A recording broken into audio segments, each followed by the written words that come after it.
باپ اور بیٹا روح القدس کے نام پر آمین۔ زندہ خداوند کا زندہ کلام بامطابق مقدس مرکز کی انجیل اس کا 4 باب بونے والے کی تمثیل۔ وہ پھر جھیل کے کنارے تعلیم دینے لگا اور ایسا بڑا ہجوم اس کے پاس جمع ہو گیا کہ وہ جھیل میں ایک کشتی پر چڑھ بیٹھا اور سارا ہجوم خشکی پر جھیل کے کنارے رہا، اور وہ انہیں تمثیلوں میں بہت سی باتیں سکھانے لگا اور اپنی تعلیم میں ان سے کہا، سنو، دیکھو، بیج بونے والا بونے نکلا، اور بوتے وقت یوں ہوا کہ کچھ راہ کے کنارے گرا اور پرندوں نے آ کر اسے چگ لیا، اور کچھ پتھریلی زمین پر گرا اور گہری مٹی نہ ملنے کے سبب سے جلد اگا، اور جب سورج نکلا تو وہ جل گیا اور جڑ نہ رکھنے کے سبب سے سوکھ گیا، اور کچھ خاردار جھاڑیوں میں گرا اور خاردار جھاڑیوں نے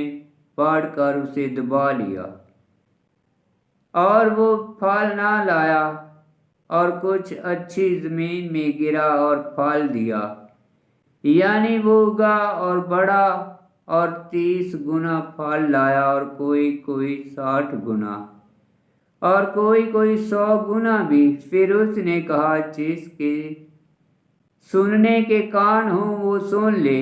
اور جب وہ اکیلا رہ گیا تو انہوں نے جو ان 12 سمیت اس کے ساتھ تھے تمثیلوں کی بابت اس سے پوچھا، تو اس نے ان سے کہا کہ خدا کی بادشاہی کا بھید تمہیں دیا گیا ہے، لیکن جو باہر ہیں ان کے لیے سب باتیں تمثیلوں میں ہوتی ہیں، تاکہ دیکھتے ہوئے دیکھیں پر نہ پہچانیں، اور سنتے ہوئے سنیں پر نہ سمجھیں، ایسا نہ ہو کہ رجوع لائیں اور معرفت حاصل کریں۔ پھر اس نے ان سے کہا، کیا تم یہ تمثیل نہیں سمجھے؟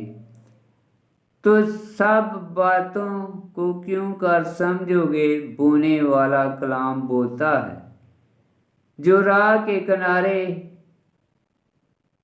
ہیں جہاں کلام بویا جاتا ہے۔ یہ وہ ہیں کہ جب انہوں نے سنا تو شیطان فوراً آ کر اس کلام کو جو ان میں بویا گیا تھا اٹھا لے جاتا ہے۔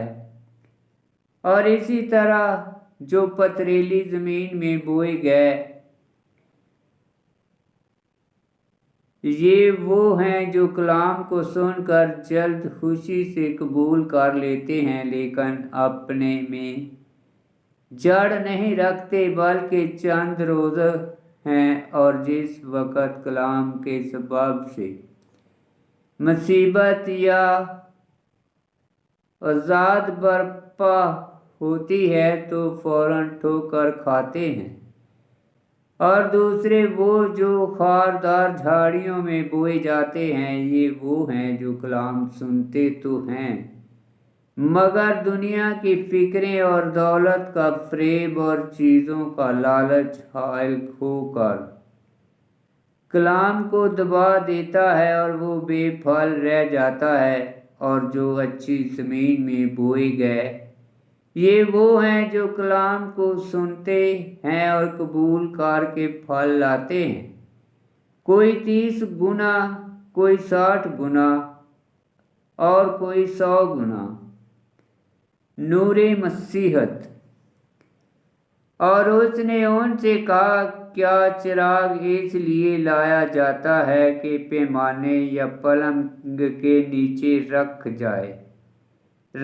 جائے، یا اس لیے نہیں کہ چراغ دان پر رکھا جائے؟ کیونکہ کوئی بات پوشیدہ نہیں جو ظاہر نہ کی جائے گی، اور نہ ہی پوشیدہ کی گئی، مگر اس لیے کہ ظاہر ہو جائیں۔ جس کے سننے کے کان ہوں وہ سن لے۔ پھر اس نے ان سے کہا کہ غور کرو جو سنتے ہو، جس پیمانے سے تم ناپتے ہو اسی سے تمہارے لیے ناپا جائے گا اور تمہیں زیادہ دیا جائے گا۔ جس کے پاس ہے اسے دیا جائے گا اور جس کے پاس نہیں ہے اس سے وہ بھی لے لیا جائے گا جو اس کے پاس ہے۔ بیج کی تمثیل۔ اور اس نے کہا خدا کی بادشاہی ایسی ہے جیسے کوئی آدمی زمین میں بیج ڈالے اور رات کو سوئے اور دن کو اٹھے اور بیج اگے اور بڑھے اور وہ جانے بھی نہ کہ یہ کیسے ہوتا ہے۔ زمین خود بخود پھل لاتی ہے، پہلے پتی پھر بال میں پورے دانے، اور جب پھل پک جاتا ہے تو وہ فوراً درانتی لگاتا ہے کیونکہ کاٹنے کا وقت آ پہنچا۔ رائی کے دانے کی تمثیل۔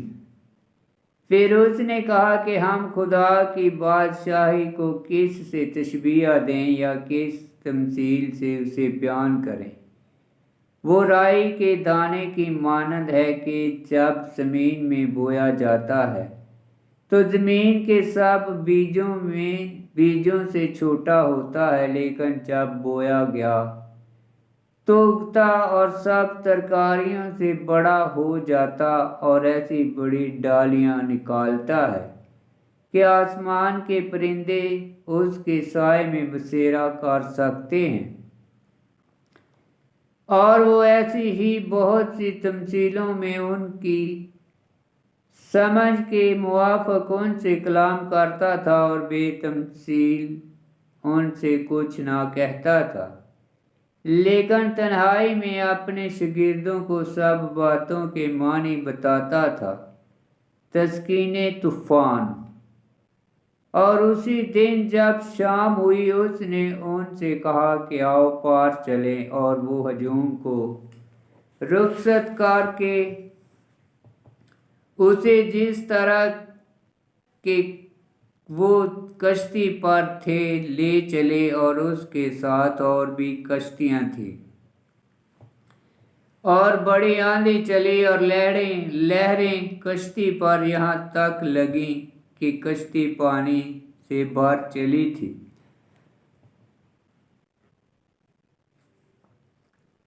اور وہ پچھلی طرف گدی پر سو رہا تھا۔ تب انہوں نے اسے جگا کر کہا، اے استاد، کیا تجھے فکر نہیں کہ ہم ہلاک ہونے کو ہیں؟